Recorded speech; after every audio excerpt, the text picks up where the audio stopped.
नवीन म्हणजे नैसर्गिक आहार पद्धती आहे. डॉक्टर गोपाल शास्त्री, बी.व्ही. चव्हाण, आनंदी माँ भारतभर याला प्रसार करत आहे. पाहूया काय आहे. वर्षापासून शिजवलेलं अन्न घेत नाही.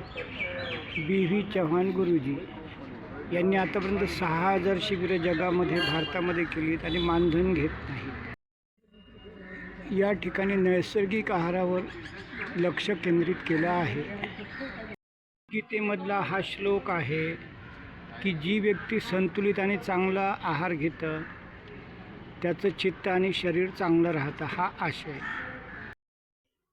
आजार जातात असं आई त्याच्या बाळाला समजावून सांगते.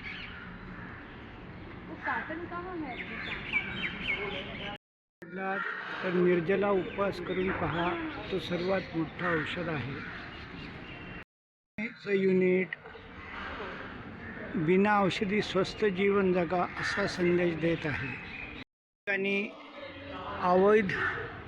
अवध हिंदीमध्ये जे राममानस चरित्र लिहिलेलं आहे त्याच्यामधील करही आहार शाक फलकंदा सुमरही ब्रह्म सच्चिदानंद ब्रह्म. या ठिकाणी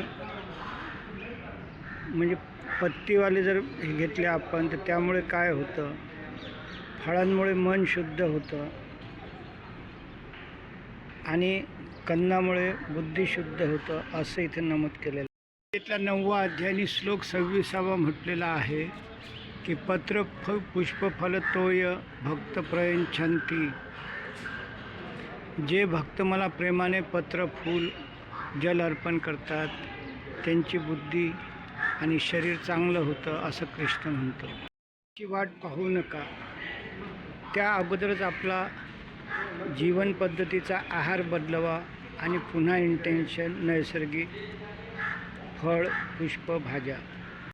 पुन्हा NDSचं हे चित्र दाखवतं की नैसर्गिक फळं भाज्या याकडे तुमचं लक्ष वेधा.